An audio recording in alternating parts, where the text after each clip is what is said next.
Guys, स्वागत है आपके इस YouTube channel Hindi classes to the रिवॉर पे। तो आज को देखने वाले हम लोग क्लास 11th के बच्चों का, आर्ट्स के बच्चों का जो हिंदी इलेक्टिव का एग्जाम होने वाला कल, ठीक है, 3 नवंबर को। तो उसका हम लोग देखने वाले रियल पेपर अर्थात 100% ओरिजिनल क्वेश्चन पेपर आंसर की को देखने वाले। तो इसीलिए इस वीडियो को शुरू से लेकर अंत तक देखेंगे। और अगर चैनल पर न्यू है तो चैनल को सब्सक्राइब कर दीजिएगा और बेल नोटिफिकेशन को भी ऑल पे सेट कर दीजिएगा। देख सकते हो लिखा हुआ है यहाँ 3/10/2025, ठीक है। तो चलिए बिना बहस के प्रश्न को चलते हैं। और अगर नए विजिट कर रहे चैनल पे तो सब्सक्राइब कर दीजिएगा, ठीक है, क्योंकि जो 4 नवंबर को जो आप लोग का होने वाला टेस्ट उसका भी आंसर की इसी चैनल पे देखने को मिलेगा, ठीक है। चलिए तो चलते हैं क्वेश्चन को। और पहला क्वेश्चन है आप लोगों का श्रीकांत वर्मा का जन्म कब और कहाँ हुआ था। तो श्रीकांत वर्मा का जो जन्म हुआ था ये कब और कहाँ हुआ था, तो ये हो जाएगा आपका सन 1931 में मध्य प्रदेश में हुआ था, ठीक है। दूसरा प्रश्न है आप लोग का, मगध में कौन सा वातावरण विद्यमान रहता है, ठीक है, आतंक का या फिर दुख का या फिर खुशी का या फिर साफ सुथरा, ठीक है। तो मगध में जो है मगध में कैसा वातावरण विद्यमान रहता है, तो इसका हो जाएगा ऑप्शन नंबर ए, ठीक है। क्या हो जाएगा, आतंक का, ठीक है। अगला प्रश्न है आप लोगों का प्रिंट प्रिंट पात्रिक क्या हो रहा है, पत्रकारिता प्रिंट पत्रकारिता का एक उदाहरण क्या है। तो प्रिंट पत्रकारिता का एक उदाहरण क्या है, तो इसका आंसर उदाहरण जो है टीवी समाचार या फिर वेबसाइट या फिर रेडियो समाचार या फिर समाचार पत्र। तो इसका जो हो जाएगा 3 का आंसर हो जाएगा ऑप्शन नंबर घ, ठीक है, समाचार पत्र, ठीक है। अगला प्रश्न देख लेते हैं। चौथा प्रश्न है, हस्तक्षेप का क्या अर्थ है। तो हस्तक्षेप का क्या अर्थ है, तो शासन व्यवस्था या फिर हस्ताक्षर या फिर दखल अंदाजी या फिर इनमें से कोई नहीं। तो 4 का आंसर क्या हो जाएगा, इसका हो जाएगा क, ठीक है, दखलदाजी। चलिए पांचवा प्रश्न है आप लोग का, मगध है, ठीक है, मगध है तो डैश है, ठीक है, इस पंक्ति को पूरा करिए। तो इसका आंसर क्या हो जाएगा, 5 का जो आंसर हो जाएगा ग हो जाएगा, ठीक है, देश हो जाएगा ग। अगला प्रश्न देख लेते हैं। छठा प्रश्न है, मगध में व्यवस्था बनी रहे इसलिए लोग क्या करते थे। तो छठा क्या हो जाएगा आप लोगों का, चुप रहते थे, ठीक है। ऑप्शन नंबर क इज द करेक्ट आंसर। अगला अब सब्जेक्टिव को और चलते हैं।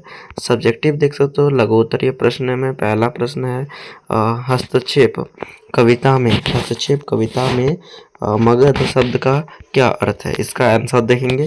उसके बाद है कोई चीखता क्या हो रहा है, चीखता तक नहीं का क्या अर्थ है। कोई चीखता तक नहीं का क्या अर्थ है। तो 8वां का क्या होगा, इसका भी देखेंगे।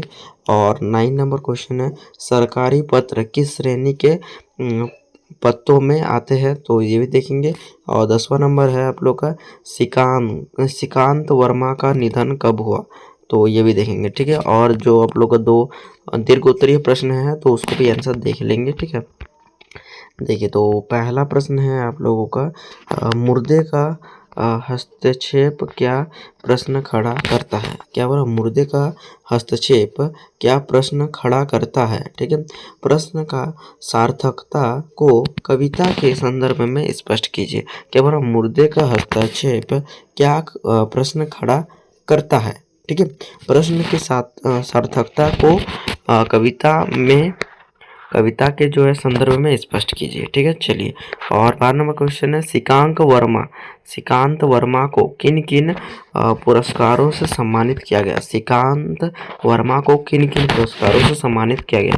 तो अब जो है हम लोग इन सभी का आंसर देखेंगे, ठीक है। तो आंसर देखने से पहले अगर आप लोग सब्सक्राइब नहीं किया तो सब्सक्राइब कर दीजिए और बेल नोटिफिकेशन को भी ऑल पे सेट कर दीजिएगा, क्योंकि जो 4 नवंबर को आप लोगों का मंथली टेस्ट होने वाला है उसका भी आंसर की इसी चैनल पे आएगा। तो चलिए आंसर को देखते हैं। अब ये सब जो भी सब्जेक्टिव क्वेश्चन 6 था, चलिए देखिए। तो 7वां नंबर क्वेश्चन था, हस्तक्षेप कविता में मगध शब्द का क्या अर्थ है। तो आंसर देखिए क्या हो रहा है, मगध शब्द का अर्थ सत्ता या शासन का केंद्र है। जो मगध का अर्थ होता है क्या होता है, इसका अर्थ जो होता है सत्ता या शासन का केंद्र है, ठीक है।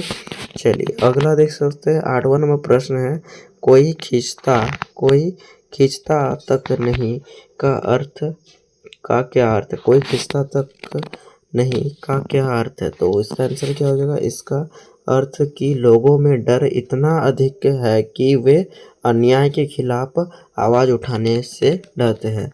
कोई खिंचता तक नहीं है, मतलब कोई खिंचता तक नहीं का जो अर्थ होता है, इसका अर्थ यह होता है, कोई खिंचता तक नहीं का अर्थ होता है कि लोगों में डर इतना अधिक है, लोगों में डर जो है, जो डर इतना कायम हो चुका है कि अन्याय हो रहा है, तुम लोगों के साथ अन्याय हो रहा है, तब भी वे जो लोग हैं उनका विरोध नहीं कर रहे, उसी को जो है कोई खिंचता तक नहीं है उसका अर्थ होता है। ठीक है, चलिए तो देखते हैं अगला प्रश्न को, 9 नंबर प्रश्न को। ठीक है, और आंसर को भी। चलिए देखिए, 9 नंबर क्वेश्चन है, सरकारी पत्र किस श्रेणी के पत्रों में आते हैं? देखिए, तो सरकारी पत्र जो है औपचारिक पत्रों की श्रेणी में आते हैं। एक होता है औपचारिक, एक होता है अनौपचारिक। जो भी औपचारिक होते हैं, एक होता है फॉर्मल और एक होता है इनफॉर्मल। ठीक है, सरकारी जो पत्र होते हैं जो सरकार से दिए जाते हैं तो उसे औपचारिक कहा जाता है। ठीक है, और एक होता है अनौपचारिक जो फैमिली में दिया जाता है, जो फैमिली मेम्बर को दिया जाता है, जो रिलेशनशिप में, तो उसके कहा जाता है अनौपचारिक। ठीक है, औपचारिक सरकार को, जैसे कि फॉर्मल, इनफॉर्मल। इनफॉर्मल जो हम लोग को जैसे कि कोई बच्चा जो है कहाँ पे है, माने कॉलेज में, यहाँ पे है, हॉस्टल में है। ठीक है, तो वो अपने पिता को पत्र लिखेगा, तो उससे जो है वो अनौपचारिक पत्र में आएगा। ठीक है, अनौपचारिक। चलिए समझिए, अब 10वां नंबर को देख लेते हैं। 10वां नंबर है आप लोग का, श्रीकांत वर्मा का निधन कब हुआ? श्रीकांत वर्मा का निधन कब हुआ?